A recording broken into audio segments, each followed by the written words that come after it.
Akashvani presents Morning News.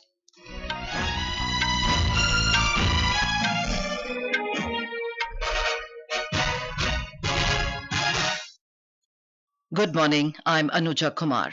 The headlines. President Draupadi Murmu to arrive in Auckland today on a 3-day state visit to New Zealand. Bangladesh President appoints Nobel laureate Muhammad Yunus as head of interim government. External Affairs Ministry issues advisory to Indian nationals to avoid non-essential travel to Libya. RBI tells banks to provide short-term loans for crop and allied activities to farmers at interest rate of 7%. Vinesh Phogat becomes first Indian woman wrestler to reach Olympics final, assured of at least a silver medal. And in cricket, third and final ODI between India and host Sri Lanka to be played in Colombo this afternoon. And now the news in detail. President Draupadi Murmu will arrive in Auckland today on a 3-day state visit to New Zealand. She is visiting the island nation at the invitation of Governor-General Dame Cindy Kiro. During the visit, President Murmu will hold a bilateral meeting with Governor-General Kiro and meet Prime Minister Christopher Luxon. The President will also address an education conference and interact with the Indian community and Friends of India. The visit will provide further impetus to India-New Zealand bilateral relations. The President is reaching New Zealand after completing her 2-day state visit to Fiji. She held bilateral meetings with the Fijian leaders, interacted with the Indian diaspora, and visited the Sri Seva Subramanya temple in Nadi. Our correspondent covering the event has filed this report.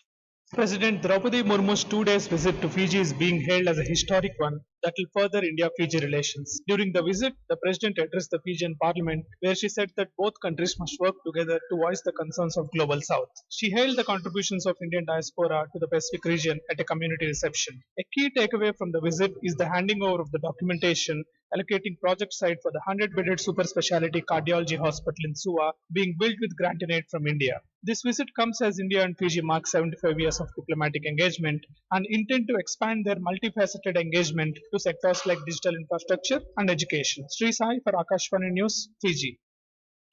Bangladesh President Mohammad Shahabuddin has dissolved the parliament and appointed Nobel laureate Muhammad Yunus as the head of an interim government. The decision to this effect was taken at a meeting President Shahabuddin held with the chiefs of the 3 services and a 13-member delegation of anti-discrimination student movement at the Presidential Palace in Dhaka yesterday. President's press secretary Muhammad Joinal Abedin told media persons late last night that other members of the interim government will be finalized after consultations with various political parties. The anti-discrimination student movement that spearheaded the recent protests had earlier said that 84-year-old Yunus has agreed to head the interim government. Earlier, in a major reshuffle in the top level of army, Major General Ziaul Ehsan was relieved from his post while Lieutenant General M. Saiful Islam was transferred to the Foreign Ministry. In another development, following a unanimous decision made during a meeting between Bangladesh President Mohammad Shahabuddin and the chiefs of the 3 services, Bangladesh Nationalist Party chairperson Begum Khalida Zia was released from house arrest. Meanwhile, incidents of violence were reported overnight in many parts of the country, and the death toll due to unrest since mid-July rose to 440. At least 24 people were burnt alive in a hotel owned by a leader of the Awami League in the western Jashore district. India is in close and constant touch with its nationals in Bangladesh through its diplomatic missions amid unrest in the neighboring country. In a suo motu statement in both houses of parliament over the situation in Bangladesh yesterday, External Affairs Minister Dr. S. Jaishankar said New Delhi is monitoring the situation with regard to the status of minorities. We are in close and continuous touch with the Indian community in Bangladesh through our diplomatic missions. We are monitoring the situation with regard to the status of minorities. There are reports of initiatives by various groups and organizations to ensure their protection and well-being. We welcome that, but will naturally remain deeply concerned till law and order is visibly restored. Dr. Jaishankar informed the Lok Sabha and the Rajya Sabha that presently around 19,000 Indian nationals are in Bangladesh, including 9,000 students. He said a bulk of students have already returned to India last month on the advice of the High Commission in Dhaka. External Affairs Ministry has issued an advisory urging Indian nationals to avoid non-essential travel to Libya. The ministry had earlier imposed a travel ban on Indian nationals travelling to Libya on the 23rd of May 2016. The relaxation is in response to assessment of the prevailing situation in Libya. Indian nationals in Libya have been advised to exercise caution, avoid inter-province travel by road, and remain in contact with the Indian Embassy in Tripoli at the emergency phone number 0218 9439 92046. This is Akashvani giving you the news. For quick news updates around the clock, follow us on our X handle at EIR News Alerts. 10th National Handloom Day will be celebrated in the country today. Vice President Jagdeep Dhankar will confer Sant Kabir Awards and National Handloom Awards to handloom weavers for their outstanding contribution in the handloom sector in New Delhi today. Different activities will be organized across the country as a part of celebrations. A report from our correspondent. During the function, award catalogue and coffee table book Parampara, Sustainability in Handloom Traditions of India will be released by the Vice President. Union Textiles Minister Giriraj Singh, Minister of State for Textiles Pabitra Margarita, MPs, designers, industry representatives, senior government officials, as well as more than 1,000 weavers from across the country will be attending the event. National Handloom Day seeks to honor the handloom weavers and provide motivation along with a sense of pride to the industry by appreciating their contribution to the cultural, traditional and economic landscape of the country. Adarsh for Akashvani News, Delhi. Amrit Udyan at Rashtrapati Bhavan will open for general public from the 16th of this month to the 15th of the next month. President Draupadi Murmu will grace the opening of Amrit Udyan Summer Annual Sedition 2024 on the 14th of August. For the first time, 29th of August will be exclusively reserved for sportspersons to mark the National Sports Day. September 5th will be reserved for teachers on Teachers' Day. In view of the continuation of the modified interest subvention scheme by the centre, the Reserve Bank has asked banks to provide short-term crop loans and short-term loans for allied activities up to an overall limit of 3 lakh rupees to farmers at an interest rate of 7%. In a notification, the central bank said that the rate of interest subvention to lending institutions will be 1.5% for 2024-25. The RBI has said that an additional interest subvention of 3% should be provided to farmers who repay loans in time. Meanwhile, in order to discourage distress sale by farmers and to encourage them to store their produce in warehouses, the benefit of interest subvention under Kisan Credit Card Scheme will be available to small and marginal farmers for a further period of up to 6 months post the harvest of the crop. The government has appointed C.S. Shetty as chairman of the State Bank of India for a period of 3 years.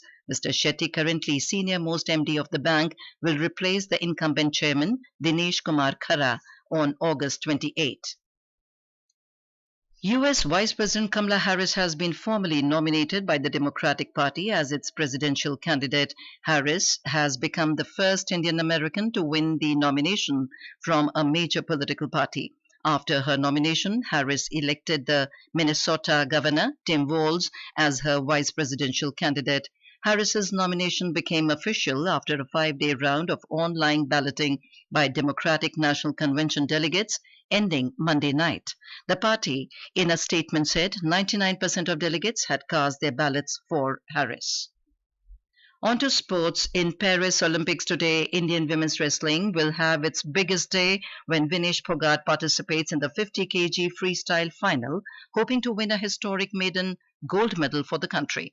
Vinesh created history by becoming the first Indian woman wrestler to reach the final at the Olympics with a convincing 5-0 win over Cuba's Uniles Guzman Lopez in Paris yesterday.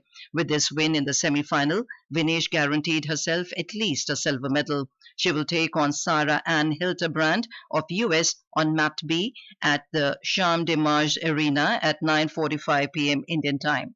More from our correspondent on the Indian schedule in Olympics today.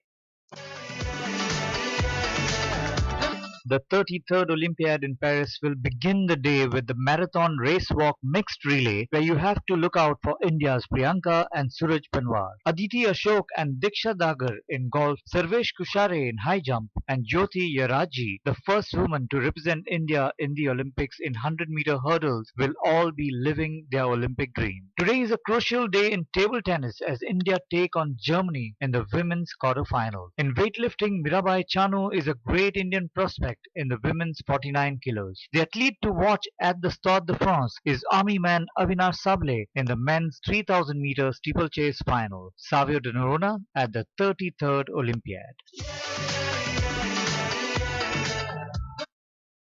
In hockey, the Indian men's team lost to Germany in semi-final 2-3 yesterday. The dream of Harmanpreet Singh and company to enter the final of the Olympics after 44 years was shattered as world champion Germany proved to be too powerful. Skipper Harmanpreet Singh and Sukhjit Singh scored for India, while Gonzalo Pilath, Christopher Ruhr and Marco Miltkow were the scorers for Germany. India will now take on Spain in the bronze medal match tomorrow, while Germany will be up against the Netherlands in the final. Still with Olympics, US sprinter Noah Lyles has secured a historic victory in the men's 100 meters by an incredibly close finish. Lyles clocked in at 9.784 seconds at the finishing line, edging out Jamaica's Kishane Thompson by just 0.005 seconds. All four leading sprinters in the race broke the 10-second barrier. In cricket, third and final ODI one-day international between India and host Sri Lanka will be played today at R. Premadasa Stadium in Colombo. The match will start at 2:30 p.m. IST. At the Atari Joint Checkpost near Amritsar, a teaser and brochure displaying the patriotic highest tricolour flag was released and dedicated to the 78th Independence Day. It has been captured by a renowned nature artist and heritage promoter, Harpreet Sandhu, and compiled as a teaser. The motive is to promote the attractive memorial in Atari. A report.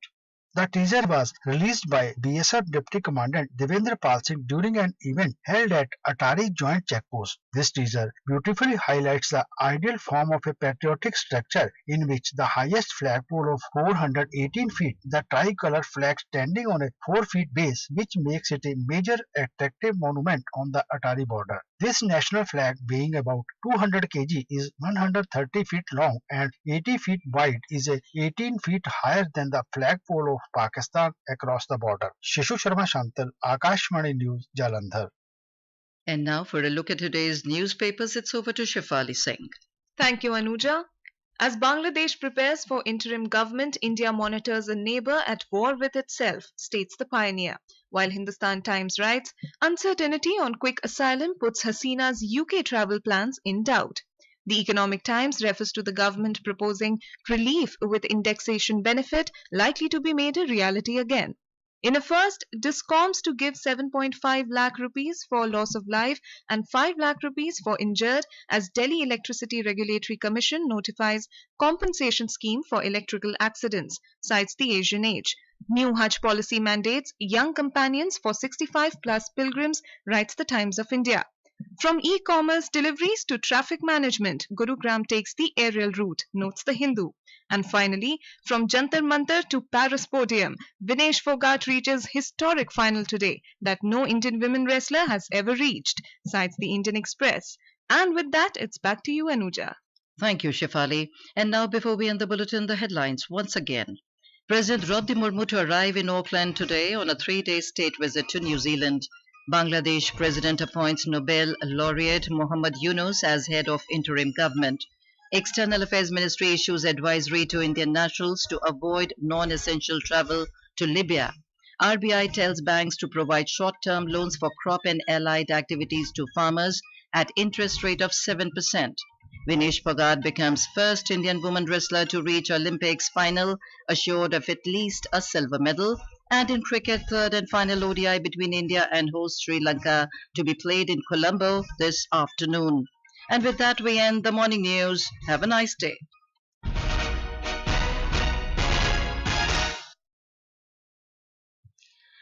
Akashvani से पेश है